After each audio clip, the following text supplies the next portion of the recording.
అందరికీ నమస్తే అండి. ఈరోజు రెసిపీ మేతి పప్పు రైస్లోకి, చపాతీలోకి, అన్నంలో కూడా చాలా చాలా బాగుంటుంది. ఇక్కడ మెంతికూర పప్పు కోసం ఇక్కడ నేను 2 కట్టల మెంతికూరని తీసుకొని మొత్తం ఆకులన్నీ కూడా సెపరేట్ చేసుకొని జాలి గిన్నెలో వేసుకున్నాను. జాలి గిన్నెలో వేయడం వలన వాటర్తో ఈజీగా వాష్ చేసి కింద నుంచి అంతా కూడా మట్టిపోతుంది. అలాగే 1 కప్పు కందిపప్పు, 6 పచ్చిమిర్చి, ఉల్లిపాయ ముక్కలు, టొమాటో ముక్కలు, నానబెట్టిన చింతపండు, ఇవి మెయిన్ ఇంగ్రీడియంట్స్. ఇప్పుడు కుక్కర్లో 1 కప్పు కందిపప్పు వేసుకొని వాటర్తో వాష్ చేసుకుంటున్నాను.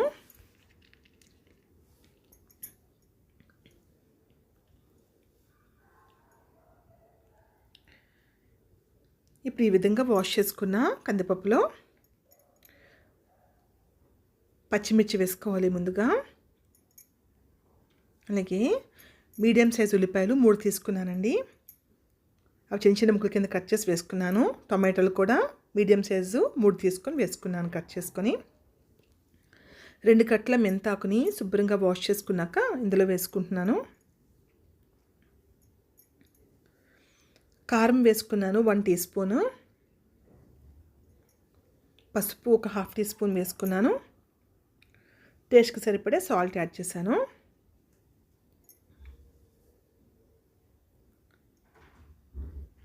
ఇవన్నీ వేసుకున్నాక వాటర్ని వేసుకోవాలి. ఇవన్నీ ములిగేదాకా వాటర్ని వేసుకోవాలి. అదే దీని మెజర్మెంట్ అనమాట, వాటర్ మెజర్మెంట్.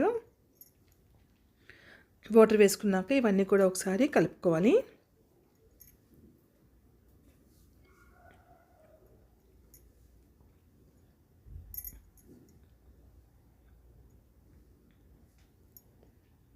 ఇంత కూడా ఒకసారి బాగా కలుపుకున్నాక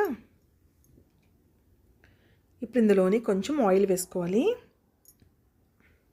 అంటే 1 హాఫ్ టీ స్పూన్ ఆయిల్ వేసుకుంటే సరిపోతుంది.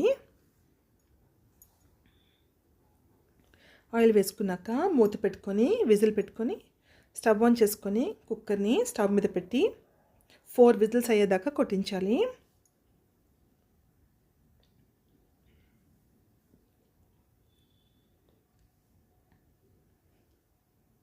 4 విజిల్స్ అయిన తర్వాత కుక్కరు చల్లారిన తర్వాత కుక్కర్ మూత ఓపెన్ చేసి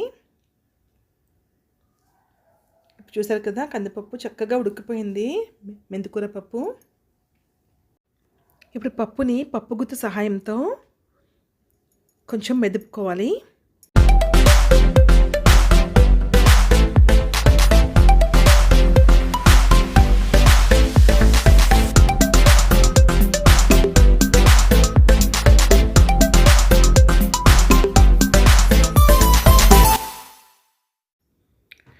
ఇప్పుడు మెదుపుకున్నాం కదా పప్పుని. ఇప్పుడు ఇందులోకి చింతపండు రసాన్ని వేసుకుంటున్నాను. నిమ్మకాయ సైజు చింతపండు తీసుకొని దాని రసాన్ని అయితే ఇందులో వేసుకున్నాను. వేసుకొని స్టవ్ మీద పెట్టి 1 మరుగు మరగనివ్వాలి. ఇది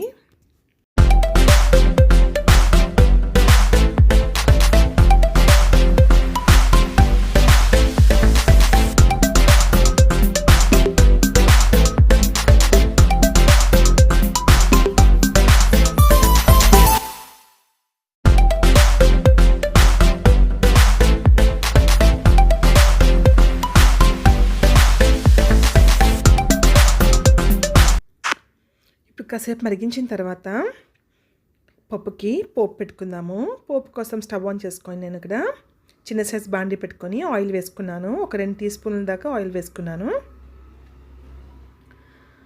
ఆయిల్ మరిగిన తర్వాత అందులోకి ముందుగా 1/2 టీ స్పూన్ ఆవాలు వేసుకున్నాను. అలాగే 1/2 టీ స్పూన్ జీరా,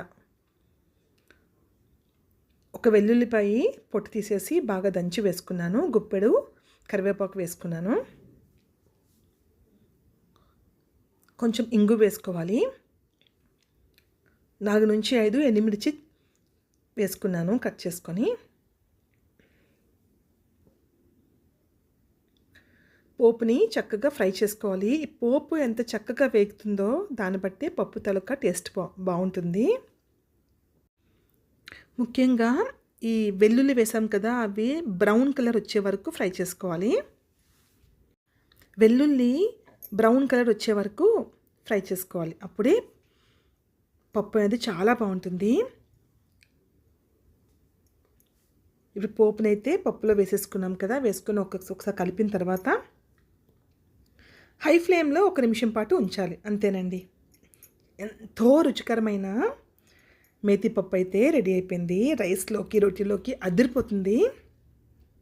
ఇప్పుడు ఈ పప్పుని ఒక బౌల్లోకి ట్రాన్స్ఫర్ చేసుకుందాము.